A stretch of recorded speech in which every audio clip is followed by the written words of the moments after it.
If you like the podcast, don't forget to check us out on Instagram at What Happens in the Crypt. We're also on Spotify, YouTube, and Apple Podcasts.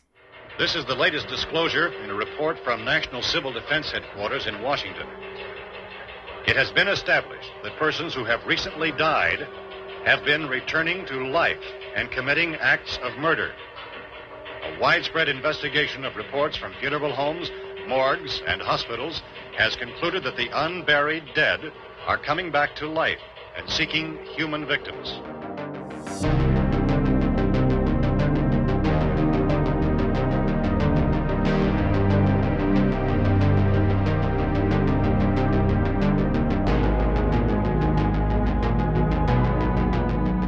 Hey there, flesh eaters, ghouls, undead, and corpses. Welcome to episode 14 of What Happens in the Crypt. Today we're talking about George Romero's, R.I.P. by the way, 1968 masterpiece, Night of the Living Dead. There are a lot of taglines for this one, basically just because it's been re-released so many different times, but this one is my favorite.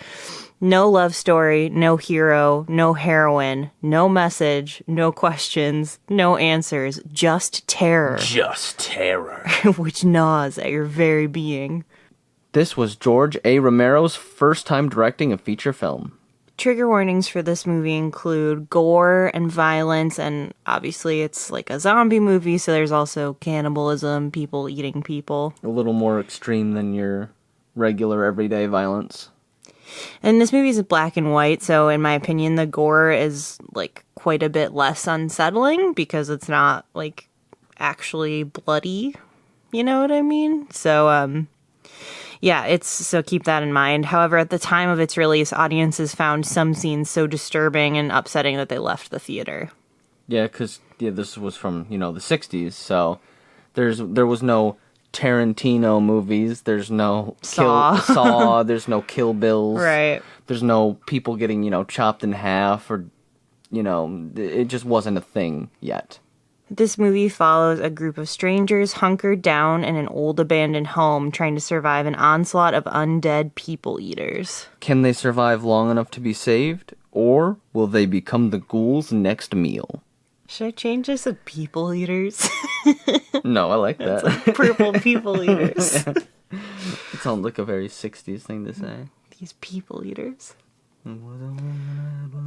Purple people eater, pigeon toed undergrowth flying purple people eater. Is that the word? That's some of it. Wow. Pigeon toed overgrowth flying purple people eater. Sure looks strange to me. Sure looks strange to me.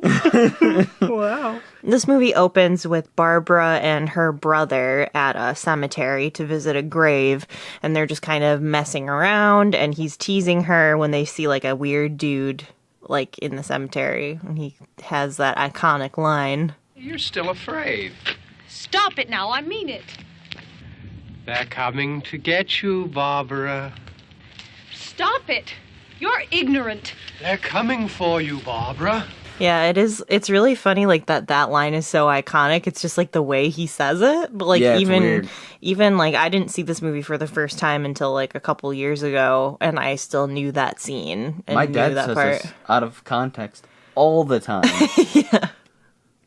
Even when I was a kid, I remember like we'd go play tag, and he'd play with us because he was a stay-at-home dad, and he would just say that, or like we'd be playing hide and seek. That's funny though for hide and seek. Yeah.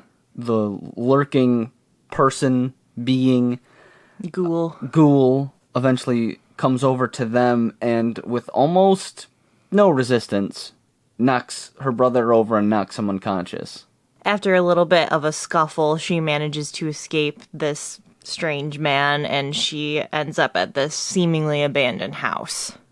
Shortly after her arrival, she is met by another person who has happened upon the house, Ben.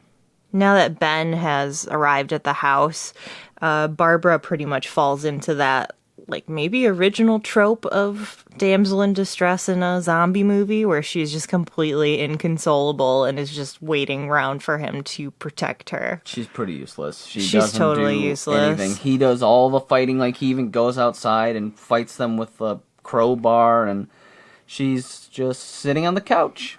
She's so upset about her brother.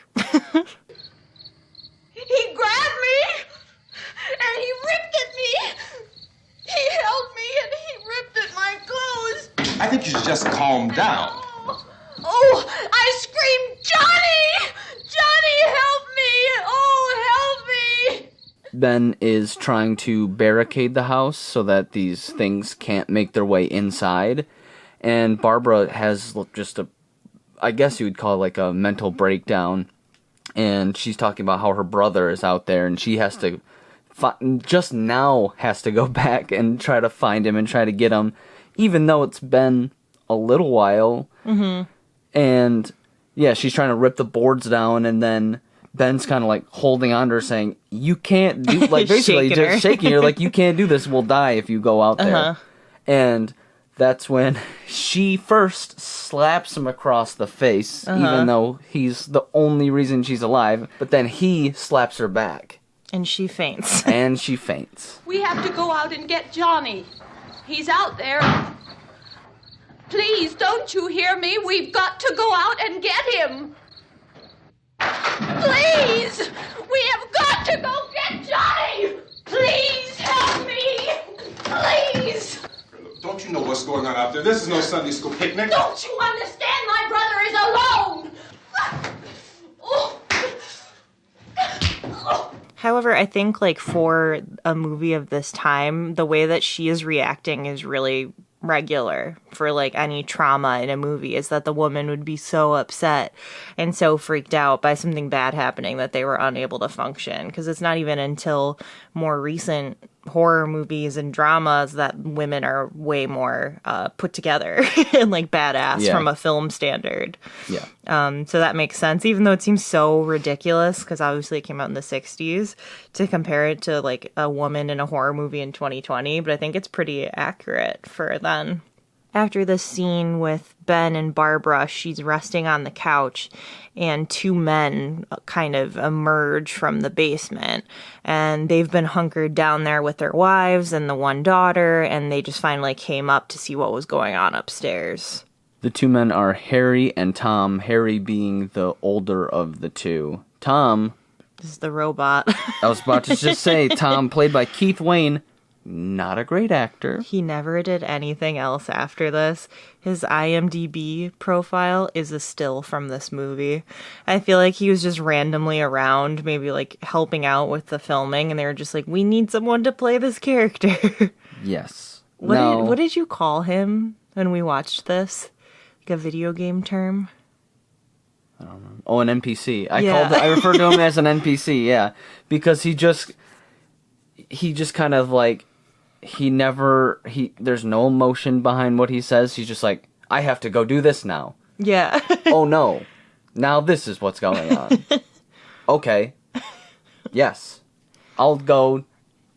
And it's just like, oh, whoa. Remind me what NPC is? Non-player character. Okay. So it's just like, yeah. You know, you're playing a video game and then it's just like that random NPC. It's just like a random robot that's just walking into a wall over and over again because it doesn't know any better. So accurate. Yeah, he just does whatever he's told and he's like, I will. Oh no. Oh no. Here the zombies come. So he gets blown up, obviously. Harry's character is hiding in the basement is kind of like to tell the way Harry is in this movie. He claims to be doing everything he can to protect his family, but literally at any cost. He doesn't care, really, what happens to anyone else. He's written so realistically. Like, it's hard to come up with the exact words to describe his character, but everyone has met this person before. Yeah. That's just truly just, like, deep down a huge asshole. And it really puts up a front to try and pretend like they care. Yeah. And he thinks he should be in charge no matter what. He thinks everybody should listen to him, even if his plan is a terrible one. Right. Yes, let's go underground where there's only one way in and one way out. Later on in the movie, we meet Helen and Judy, who are the two men's respective wives, girlfriends, and also Karen, who is Harry and Helen's daughter, who was bit at some point before they made it to the house and is now sick in the basement. We forgot to mention one more character who is upstairs and remains unnamed throughout the whole movie, but there is that body that Ben finds? I think Ben finds, yeah. Yeah, Ben finds in the upstairs, and it's just this, like, mangled corpse that, for some unexplained reason, isn't a ghoul. Right. You never really find out what happens, but apparently it's rumored that George Romero made that, and you only see it for, like, a brief second, but supposedly, like, the eyes are made of painted ping pong balls and stuff. Yeah, it's very cheap. Yeah. While all this is going on, they have a radio that is working in the house, and it is playing this broadcast that so a large group of men from, like, the larger city in the area have got together with some of the government officials to form basically like a posse. It's just a group of guys with guns. Right. But they're basically going around and killing any ghouls they can find and trying to save whoever they can. Are they slow moving, Chief? Yeah, they're dead. They're all messed up. And a little later, it's mentioned that they're on their way to the city that they happen to be in. Or was the one that's close? I think it's close. Because no one that's at the house is from that area, and so they're trying to figure out where it is. That's right. They ultimately decide to make a little bit of a break for it to head for the city. So Tom and Ben decide to head for the truck that is out of gas, and they're going to try and take it to the gas station. No, there's a gas. I'm sorry, I can't there's remember. a gas pump right in the backyard by the barn. So Okay. they're heading to the gas pump, and then Judy goes with And them. then Judy last minute can't leave Tom. Yeah, she can't. I can't leave him. Of course, whatever. Right. And then also during this, Harry is throwing Molotov cocktails out of the window to try to set some of these zombies ghouls on fire. Yeah, you have to say ghoul. I'm just gonna censor every time I Just say bleep zombie. it. Ben in the scene is the only, like, badass, because he's like running out with a torch and Right. smacking them, and he's the only one really fighting. Before they actually go to the pump, Ben even, like, hops into the back of the truck, and he's still, like, fighting off these ghouls while they're trying to stop them. It's pretty badass. And then they make the stupid mistake of they're filling up the truck, and then there's fire next to it. Right. And what could possibly go wrong? If you overfill a gas tank with gasoline near flames, and then you light it on fire. Morons. The truck, of course, gets totally engulfed in flames. Both Tom and Judy are totally donezo. Come on! This key won't work. Watch it.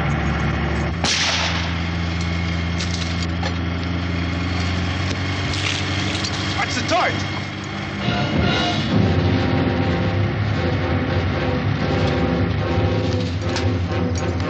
We gotta get away from the pump!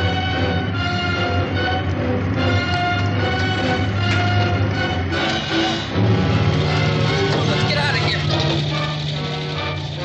Come on, come on! My jacket's gone.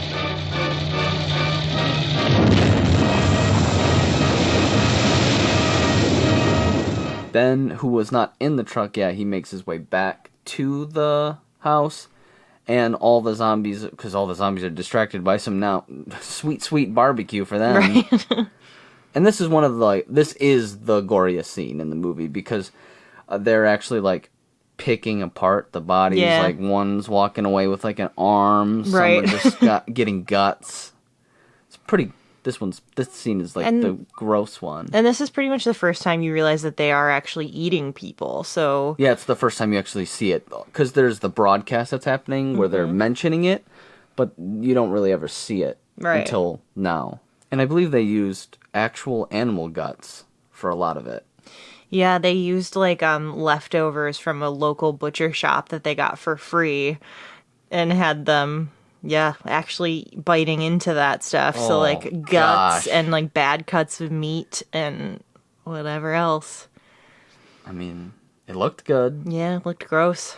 Debatably the most iconic, but definitely the scariest scene in this movie follows Helen, who's in the basement taking care of Karen, and she stumbles over something, and she I think ends it's the up stairs. Yeah, some sort of weird fall, and Karen ends up stabbing her to death with like a shovel, like a gardening shovel, and it is very graphic and it's very creepy. Yeah, because she doesn't fully understand what's going on. Right.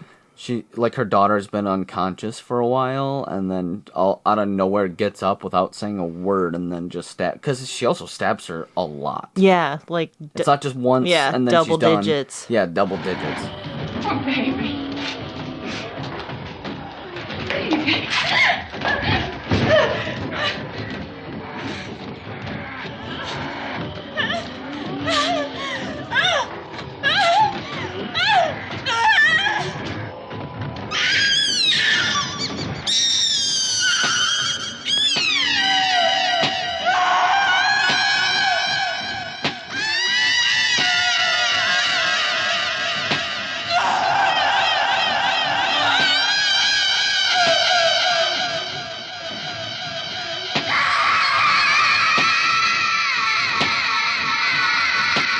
And at the same time that this is happening, there's a scuffle between Harry and Ben upstairs.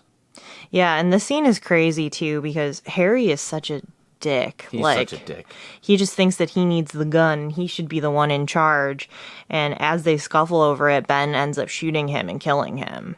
But he deserves it. Like, he does. Ben is clearly in the right. He was one of the first ones there. He was the one that was boarding up the windows before anybody. He found the gun.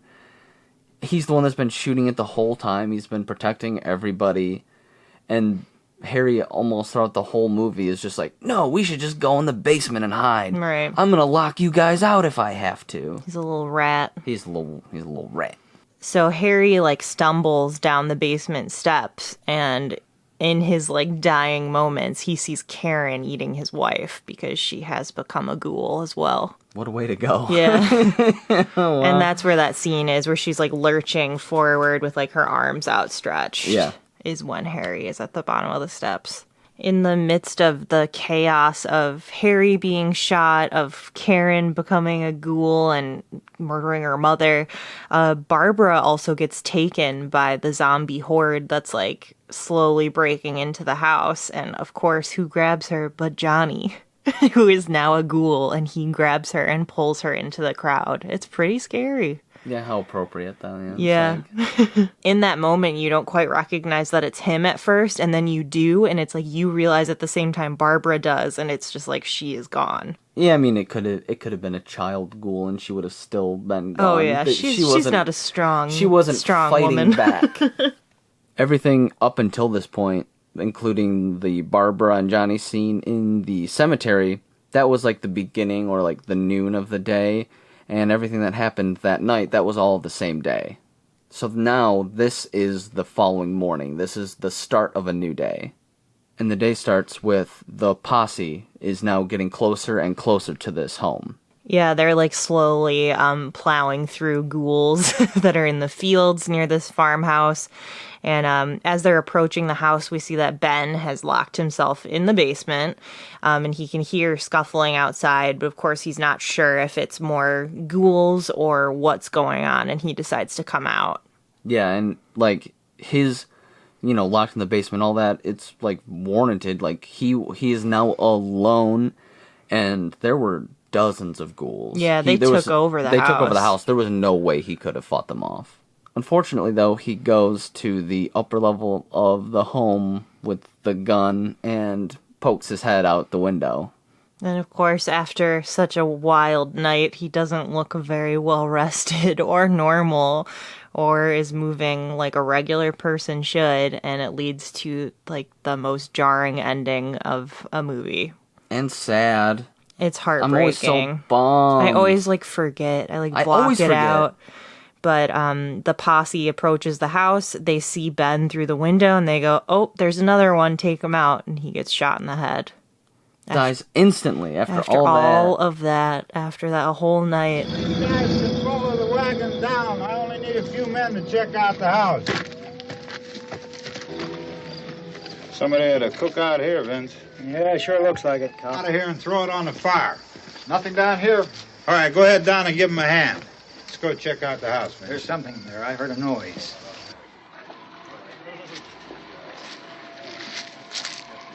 All right, Vince, hit him in the head, right between the eyes.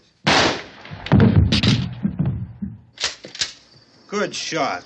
Okay, he's dead. Let's go get him. That's another one for the fire. It's so good, but it's so sad. Ben was played by Dwayne Jones, also R.I.P. He was the first black actor cast as the lead in a horror movie, and his character was initially supposed to be a truck driver, like redneck type character, but Dwayne convinced George Romero to make his character more educated. Yeah, he was supposed to just be kind of like a simple country folk kind of guy, and just, you know, the typical uneducated minority character. Right, and in interviews, Romero has said that picking him as the lead wasn't meant to be like a statement about race. He just happened to be the best actor that came out for the role, and so they picked him. He's awesome. He's the best actor in the movie. Yeah. He's basically the leader of this movie. He is strong, commanding, and does basically all of the heavy lifting and fighting. This was a very rare concept in the 60s for a black man, especially in a basically all-white movie directed by a white man.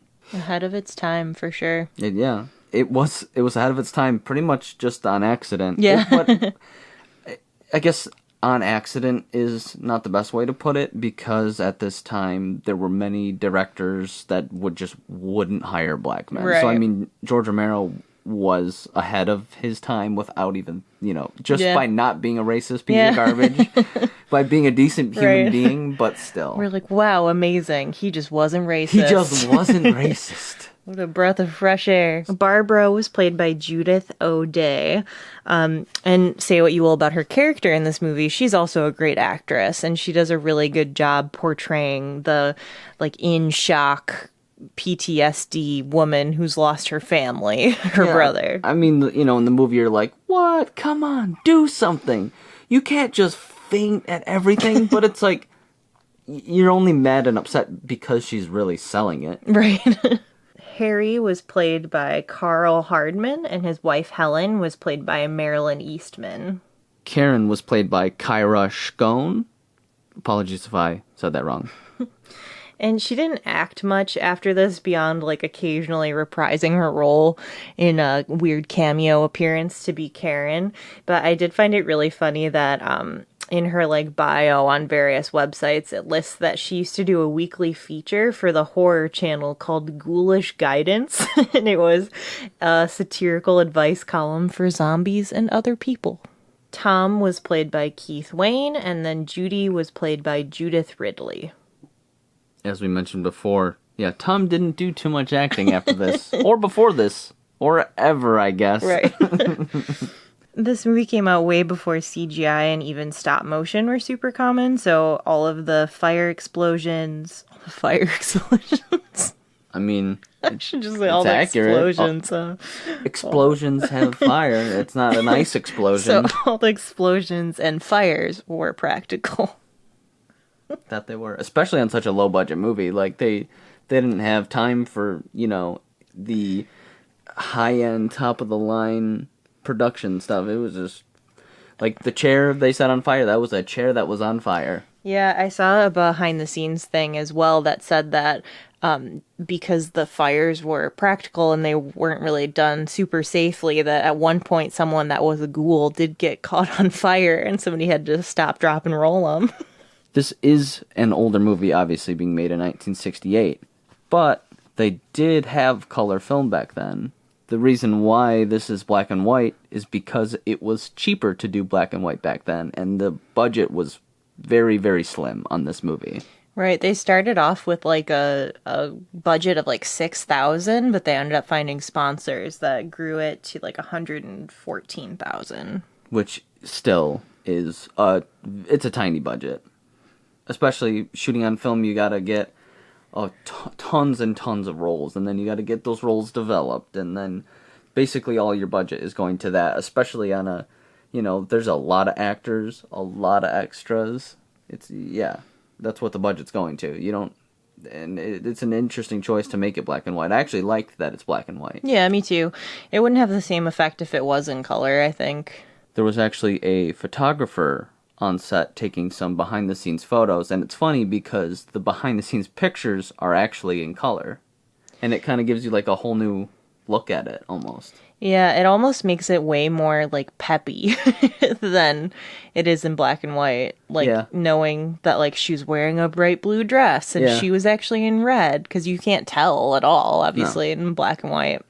Yeah, it would have been it would have had a completely different, like, feel, and the characters would have been, they would have been the same characters, but it would have just felt different.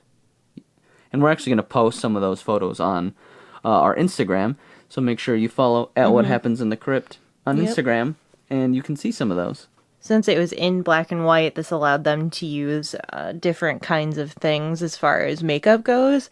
So they actually used chocolate syrup for blood because it was the right texture and consistency. And black and white. Yeah. And like we mentioned, the meat and the people that they're eating was actually just random cuts from a butcher, which of course if that was in color would be hard to pass as like a person. Yeah, because it's not going to be like the correct skin tone. Yeah, and exactly. All that stuff. You're gonna be like, wow, that's really red for a human part, like a human arm. But yeah, the black and white. That's funny though, chocolate syrup. You're like covered in it and you're just like, wow, I'm delicious. Yeah, but then you're accidentally eating like a ham when you have chocolate syrup in your mouth at the same time. Those are good actors though. They have dedication, because I don't know if I could keep a straight face while I'm eating chocolatey meat. All the costumes for the ghouls were thrifted, or they had the extras actually bring in their own clothes. Classic low budget. You can really tell that the first few zombies that you see were much lower budget than the later zombies. You can tell that they just kind of had a little bit of face paint. Like they were like made a little more pale, and then they had some darkening around the eyes, and that was it. Right, it's like what a 5-year-old does to look like a zombie for Halloween. It's just like white face, black eyes. But then later in the movie, you can see that they stepped up their game, so to say. Yeah, for all of the wounds and the cuts, they used mortician's wax. That's cool.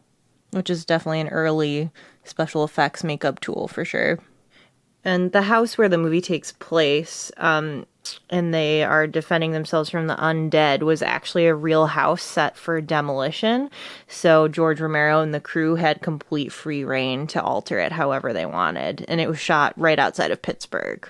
They actually had to clean up the house to make it look as nice as it did, because they said it was literally about to be torn down. So it was like destroyed on the inside. Right. Like stuff was thrown about. And an interesting note is that basement, that house didn't have a basement.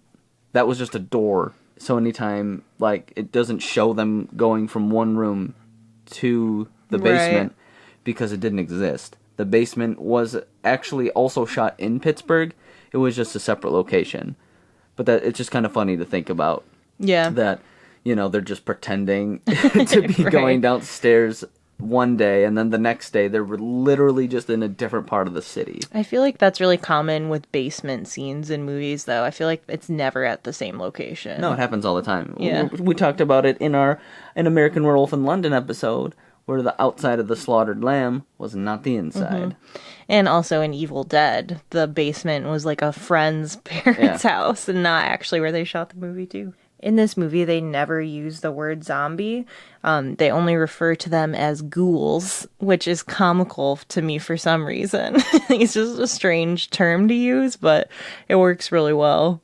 Yeah, ghouls, or I think over the radio they're called like flesh eaters or something. Right. Yeah, that too. But never zombies. Never zombies. Ghouls. Zombies wasn't a common phrase yet back then in 1968. In 1968, when this movie was released, I believe it was the last year or the second to last year where there was no rating system yet. So when this movie came out, anybody could see it. Right. You and your other 13-year-old buddy could go to the movie theater and see Night of the Living Dead. Right, you could bring your 5-year-old. This also caused a lot of people to freak out about this movie because, you're sitting at home, family dinner, and little Johnny comes home. He's like, "Mom, I saw this movie today." Right. And it freak everybody out. This freaked adults out. As we said before, the budget was somewhere around $114,000. This movie ended up making over $18 million worldwide. Which is totally crazy. And both of these are 1968 money. Right. So, I mean, 114,000 is something. I saw a figure, it was something like 800,000 or something like that. That's still even small for today's That is small for today's, and that is a lot of money even in today's. So. Yeah. There are a lot of visible cuts throughout the movie and a few instances where mouths don't quite line up with the dialogue. But honestly, I don't feel like these things are too noticeable unless you're looking really hard. One of the times where a cut is noticeable, however, is in the basement where Harry and Helen are talking. And Harry actually cuts from facing the camera to having his back to the camera. Apparently several minutes of dialogue were cut. They said somewhere between 6 and 8 minutes were cut out of this scene. That's crazy. That's such a long time. I know, it is. And it's because the executives said that it was just too much talking. They wanted back to the action. Some of the movie took longer to shoot than expected and had to be shot in the winter, and the actors had to actually take quicker, shallower breaths to mask the fact that it was freezing, because obviously this ready-to-be-demolished house was not insulated. Yeah, and also part of it is outside. I believe the last scenes shot were when Barbara and her brother were at the graveyard. Oh, okay. So when they're actually outside and it's like December and it's in Pittsburgh, so right. It's cold just like it is here. Yeah. So, be like 20, 30 degrees and they're not wearing winter attire. Right. I wouldn't say that this is so much like a goof or a mishap, but it is, you'll notice it because I notice it every time. The fact that there was obviously no stunt coordinator, there weren't stunt fighters, there was no real fight training in this movie. Right. And you can tell anytime Ben is going up to like hit a zombie with a crowbar, he's like actually swinging it really slow. Or when they're like punching, it's almost like an old episode of Power Rangers where you can right. see that they're like 3 feet away. Yeah, that they're just full stopping. Yeah, and there's just like no actual momentum or force. Or sometimes it's just like a straight arm punch. Like there's just like, you know, but it kind of, I'm saying it's not like a goof or a mishap or something bad because it also, it's the like 1960s, so it makes it kind of dates it a little bit, but it's not awful. And I don't think that any fighting scenes in movies of this time were significantly better as far as like they didn't want to show that kind of stuff in movies. So there are 52 deaths in total in this movie. I think that's our new record, right? I think so. Yeah, because that's higher than American Werewolf in London. I wish I was diligent enough to count the actual zombies, but thank you, Internet. There are 5 men, 8 women, 38 zombies, and 1 bug. The little cricket. The zombie eats it, right? Mm-hmm. Yeah, he just grabs it. Little snack. I personally really love this movie. When you think about classic horror, this is definitely the one that pops directly to the front of my brain. And I think for the time and for what it is, it still really holds up really well. And it's a good movie. It lags a little bit, and the dialogue definitely is not current, but still a really good watch. It's so ahead of its time in so many aspects, from being basically the first zombie movie without ever saying the word, giving a lead main role to a minority, and having that character actually be intelligent and like a leader that people could look up to was a big deal.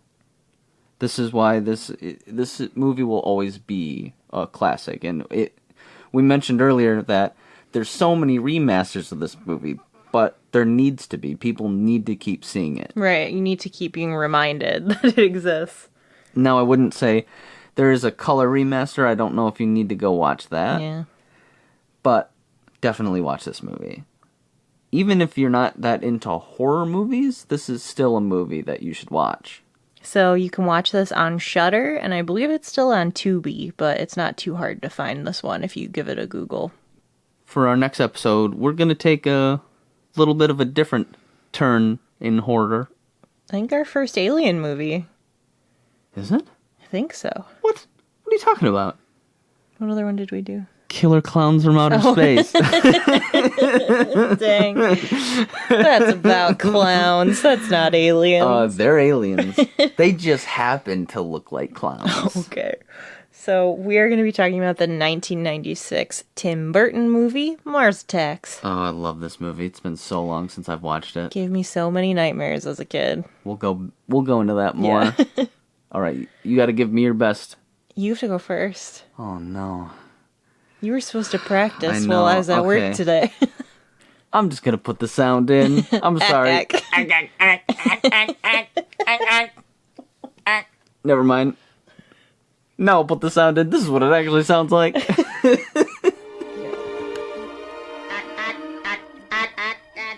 Saw the thing coming out of the sky. It had a one long horn and one big eye. I commenced to shaking and I said, ooh-wee. It looks like a purple people eater to me. It was a one-eyed one.